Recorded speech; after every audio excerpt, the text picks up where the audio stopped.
Next on Worcester News Tonight, a proposed dispatch center combining 5 towns could be coming to central Massachusetts. We'll have the latest. Plus, Governor Baker calling for stricter penalties to protect police officers. Details on new legislation. Thanks for being here tonight. I'm Catherine Andrioli. We begin tonight in Oxford, where a public meeting discussed a proposed 5-town regional dispatch center. It would serve the communities of Charlton, Oxford, Southbridge, Sturbridge, and Spencer. The public information meeting discussed a plan to consolidate emergency dispatch services into a regional center. It would be located in Oxford. Oxford's town manager spoke to community members. He says the proposed center would provide more resources to each of the towns and would be safer for the community. What we found overall through the feasibility study is that we can provide an emergency communication center that's safer, more sustainable, and more focused if we compile our resources and do this together. There are regional dispatch centers in the area. The South Worcester County Communications Center was established for Webster and Dudley in November of 2014. Worcester and Leicester also began sharing a regional dispatch center last year. Governor Charlie Baker renewing his call for stronger penalties for individuals charged with assaulting a police officer. Today, the governor filed legislation to increase a penalty to a felony when it causes serious bodily harm to an officer. The legislation was first filed in June of 2016. Today, the governor announced changes to upgrade the penalty to a maximum prison sentence of 10 years in state prison. The legislation would also require judges to impose a sentence of at least 1 year instead of probation in these cases. It would also allow judges to consider whether individuals are a danger to the community and whether or not to hold the person prior to trial. Governor Baker says these changes are needed to keep police officers safe. Came about as a result of the assassination of Auburn police officer Tarantino last year, where George Zambrano, who shot and killed Officer Tarantino on a roadside stop, had 3 previous run-ins with the law, one of which involved a domestic violence issue, one of which involved a law enforcement officer, and one of which involved a traffic citation, but they all got treated as misdemeanors. Our interest in filing this legislation is to separate sort of a normal little skirmish or a bump between a police officer and somebody from the public, which would typically be treated as a misdemeanor, from a situation where somebody literally assaults an officer, injures that officer. That should be treated as a felony. Under current law, judges are required to release a person charged with assaulting a police officer in the line of duty without considering whether that person is a danger to the community. And right now, the maximum sentence is set to 2 to 2.5 years. Worcester police responded to a Merrick Street apartment Tuesday for an armed home invasion. Neighbors in the apartment building were able to disarm and hold down the suspect until police arrived. Our Rosalind Flaherty has the story. David Hurst says he was watching TV when he heard a loud bang in the apartment above him. I went up there and someone come out, "Get out of here," and went back in, and I stood at the top stair a minute and I said, "No, I'm going to check on Bob." And he came out, and some individual came out and hit me in the head with I didn't even know it was a gun at that point, but he hit me in the head. Hurst says he grabbed the man who hit him and was able to disarm him. He and other neighbors held him down until police arrived. I was worried about him, and I probably wasn't thinking going at him like that. When police arrived at the Merrick Street apartment, they found 20-year-old Janice's DeLay being held by a group of people. Police say they were called to investigate an armed home invasion. They say they found a pellet gun and a knife next to the suspect. I heard the door. I said, "Ugh," and I didn't know what to do. And he came at me with whatever he had in his hand. He had a gun and a knife. And he said, where's your cash? Where's your credit cards?" Bob Jones admits he has a problem with addiction. Jones says DeLay threatened him after he made a deal with him. What happened yesterday was a mistake of my decision, and today is day 3, and I'm doing well.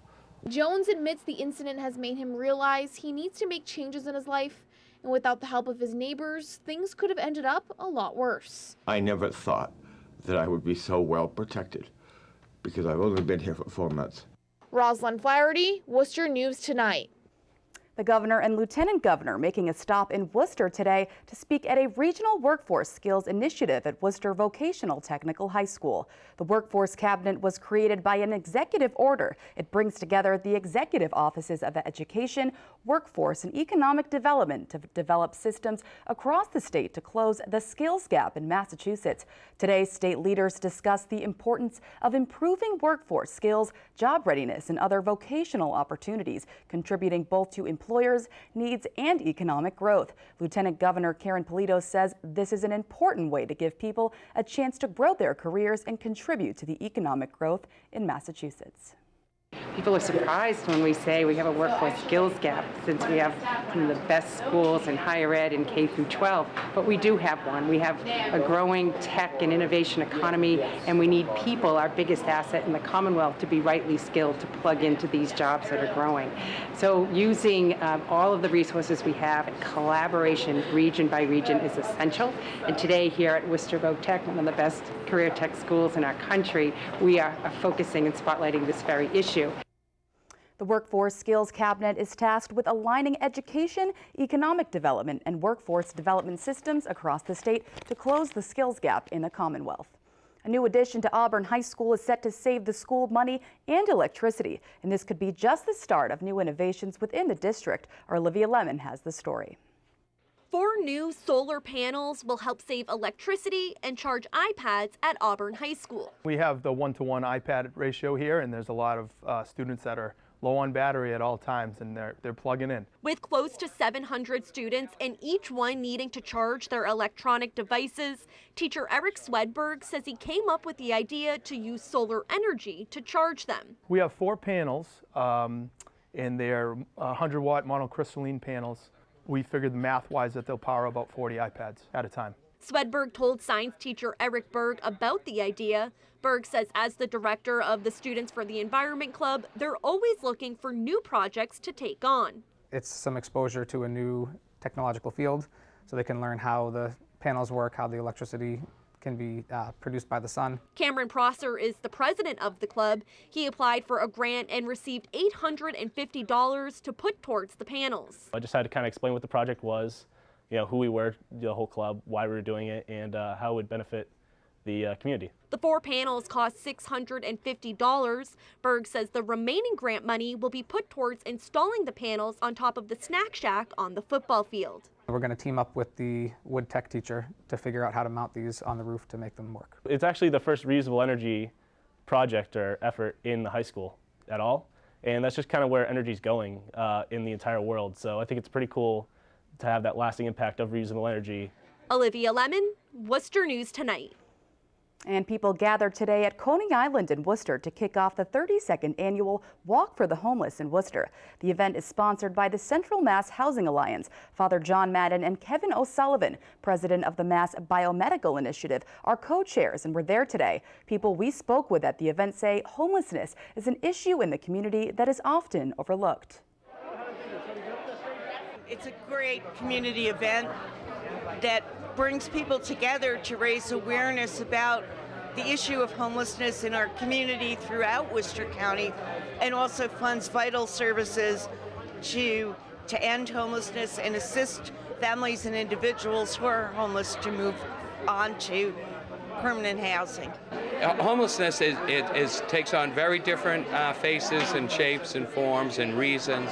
It can be a complicated situation, but ultimately it takes money and people to solve it. We have a problem in this community with housing and homelessness, and everybody could do their part, and I just felt this was a way that I could lend my name and support and time and make it happen, and I'm just pleased to do so. And the walk will be Sunday, May 21st at Worcester's Elm Park. The National Weather Service issuing a flood watch for Worcester with heavy rainfall expected Thursday. They say there is potential for flooding. The National Weather Service says northern Worcester will see heavy rainfall, and the potential for flooding is possible, especially near rivers and lakes. Thursday morning into Friday afternoon is when they are predicting these floods. We'll have more on the forecast